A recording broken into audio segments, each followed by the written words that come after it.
passive voice is one of the most difficult aspects of English grammar to teach and to learn. And yes, it is important. It's used a lot, but it's also often misused, and that's where the problems arise. Native speakers very often just get told, "Don't use the passive," which isn't really very helpful. And a lot of learners of English as a foreign language don't get taught much more about the passive than this. We make the passive voice by taking the object of an active sentence, putting it in subject position, adding the correct form of the verb to be and changing the main verb to the past participle form. For example, she's teaching the boy, and the boy is being taught. And if you want to, you can put in the original subject, so you get, the boy is being taught by her. That's all right as far as it goes, I suppose, and it works quite a lot of the time.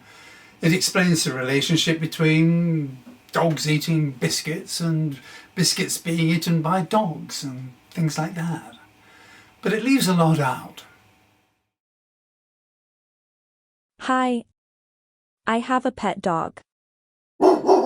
So a pet dog is had by me, right? And those clothes suit you, so you are suited by those clothes. Great. I think I'm getting the hang of this. Well, no, that's not right. We wouldn't usually say either of those. But you said. And that's where the teacher and the student both get into difficulties. So why are some passives okay and others not? Well, there's a lot more to the passive voice than just the rules for making it.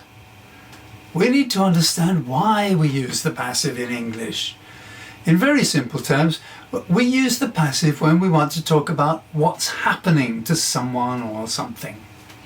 Hannah isn't really doing anything to the dog by having him. Nothing's really happening to the dog, so the passive sounds strange here. And the clothes aren't really doing anything to Hannah. They aren't acting on her in the same way as the woman acts on the boy when she teaches him, or dogs act on biscuits when they eat them. So instead of saying that any object of an active sentence can become the subject of a passive one, it's more accurate to say that we normally only make passive subjects out of objects that are acted upon, that are having something done to them. If you want to know more about this, just click on the link here or in the description. This is just one of a number of issues relating to the passive, and I'll be talking about other problems with the passive, so make sure to subscribe to the channel to follow all my videos on this and other aspects of the English language.